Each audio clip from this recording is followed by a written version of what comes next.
Here's our strength work for today. You should have already done your warm-up, get the blood flowing, any self-myofascial release to hit those tight spots in your mobility work. Next, we're going to move on to some active mobility. This one is for the hips, and the best name I have come up with for this one is frog humps. Here's how we'll do it. Coming down onto the floor, you're going to, let me see if I can get the best angle to see this here. Go relatively wide with your knees, kind of like you're coming to a middle split position. Then you're rocking forward, hips towards the ground, and rocking back, hips towards your heels. Rock forward, you should feel a good stretch here. I'm contracting my glutes, driving my hips into the ground, hence the name frog humps. And then driving back, you'll probably feel a good stretch here as well. Work through that range of motion. You don't want to feel any grinding or clicking in the hips. If that's happening, maybe you need to bring your hips a little higher as you transition, or maybe you move your knees a little more narrow. The goal is eventually keep spreading the knees wider and wider and wider and get your hips closer to the ground throughout the entire range of motion. So those are frog humps. We're going to shoot for roughly 10 reps of those. Check your program for details. Number 2, some more hip work. Working the end range of motion, we're going to do an iso internal-external rotation. So I'm going to come into a 90-90 seated position, nice and tall. I'm going to choose a leg. I'm going to go into hip external rotation, and I'm really trying to force that external rotation to the end range of motion. Hold 1, 2, 3, and then I go internal rotation. Force it as best you can. 1, 2, 3. You'll probably feel a little crampy at that end range of motion, but that's okay. As the muscles get stronger, they'll become accustomed to it. External rotation of the hip. Hold 1, 2, 3. Really pull that foot up. Internal rotation of the hip. Again, work for that really end range of motion. 1, 2, 3. So 10 times in each direction, and then I switch sides. That's our active mobility work. Our strength work, we're going to start off with a single leg, straight leg bridge.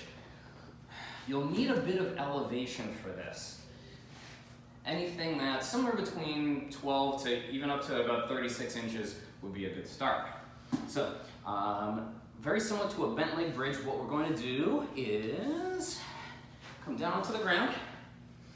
I'll start with both heels on the bench, knees straight. Then I'm going to take one side and tuck it. The straight leg is your working side. Core is engaged, and drive the hips up. Squeeze the glutes, down to the ground. Squeeze the glutes, down to the ground. I'm trying to keep my knees straight and have all the movement come from the hip drive. Shooting for relatively high reps here. We want to work up towards 20 reps. Number 2 is a wide grip band row. So our arms are going to be 90 degrees away from the torso, elbows high. So you got your band anchored to the wall, get some tension, and elbows high, squeeze them back. So you're driving your elbows back, squeezing your shoulder blades together.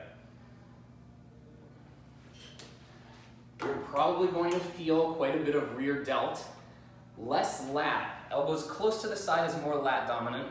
Elbows high away from the side is more posterior delt dominant. Relatively high reps there. Looks like we're going towards 15 reps. Plank walkouts. This is going to be similar to an ab wheel rollout that you can do if you don't have an ab wheel. So we're coming into a high plank position. Just like any push-up or high plank, we've got glutes engaged, abs engaged. Now I'm going to walk my hands out as far as I can, maintaining form. Slight hollow body position.